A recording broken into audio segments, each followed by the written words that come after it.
હું છું મહેશ પ્રજાપતિ બાયર સેમિનિસ કંપનીમાંથી. અને આજે આપણે ડીસા તાલુકાના નાગજીપુરા મુકામે આવેલા છીએ, જ્યાં આપણે 3980 કુંડો લગાવેલો છે.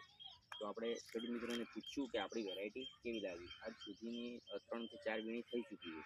તો નમસ્કાર, તમને આપણી ભીંડીની વેરાયટી કેવી લાગી? મને આ બાર કંપનીની વેરાયટી બહુ સારી લાગી છે 3980, જે તોડવામાં પણ બહુ એકદમ સરળ છે, ઈજી છે. ફ્રૂટ કલરની ફ્રૂટ કલર પણ બહુ સારો છે એકદમ.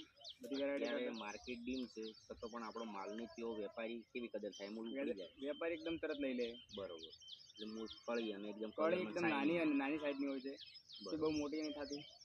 તો તમે દેખી શકો છો ખેડૂત મિત્રો કે આ જે આટલેથી જે પ્લોટ છે એ આપણો બાયર સેમિનિસ કંપનીનો 3980નો છે. આ જે વચ્ચેનો પ્લોટ છે એ અધર વેરાયટી છે.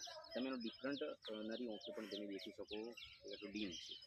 એની છોડની ક્ષમતા, કલર, ફ્રૂટ, એની આવવાની ક્ષમતા, જેની ફ્રૂટ બહુ વધારે પ્રમાણમાં છે, બરાબર. તો જે ખેડૂત મિત્રોએ જો વાવવા હોય, જે વાવણી કરતા હોય ભીંડાની, તો અવશ્ય બાયર સેમિનિસ કંપનીના 3980 ભીંડો લગાવી અને ચેક કરી જુઓ.